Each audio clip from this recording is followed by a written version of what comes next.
I'm intrigued now by a procedure called the Stellate Ganglion Block, SGB. If you go to the computer and you put SGB space PTSD into a Google search, you can learn all about it. There's a man named Eugene Lipov who's not a psychiatrist. He's an anesthesiologist, and he was giving a nerve block in the neck, a block that anesthetizes a part of the autonomic nervous system, the nerves that go to the heart, the liver, the lungs, the kidney, and back up to the brain, and they're part of what equips us to be ready for danger.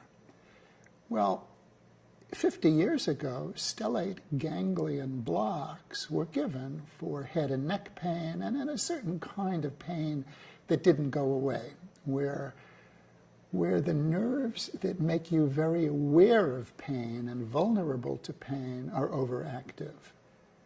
And we've known about giving this block for decades. Well, Dr. Lipov gave the block to someone with head and neck pain who also had PTSD, and his PTSD went away suddenly and dramatically. My goodness, what's going on here? He did it again.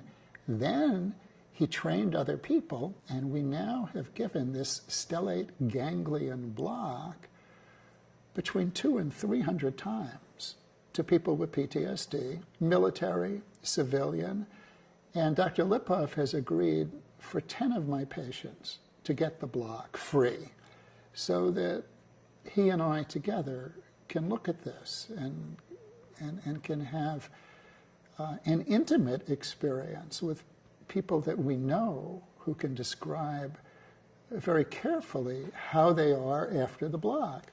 We've done it on 6. 5 out of the 6 had an immediate and dramatic result. All 5 of them want a second block. Time has gone by. They feel not as dramatically improved as time has gone by. I've learned from Dr. Lipov that in most cases, in his experience, people want a second or a third block. And after 2 or 3 blocks, the relief in his experience has lasted for years.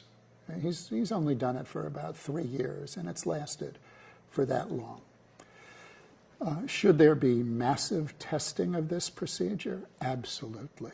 And he's trying to get the multi-million-dollar academic research-controlled trial that any new intervention needs.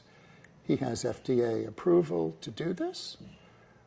I am going to give a report on this with him if it's accepted by the Society for Traumatic Stress Studies.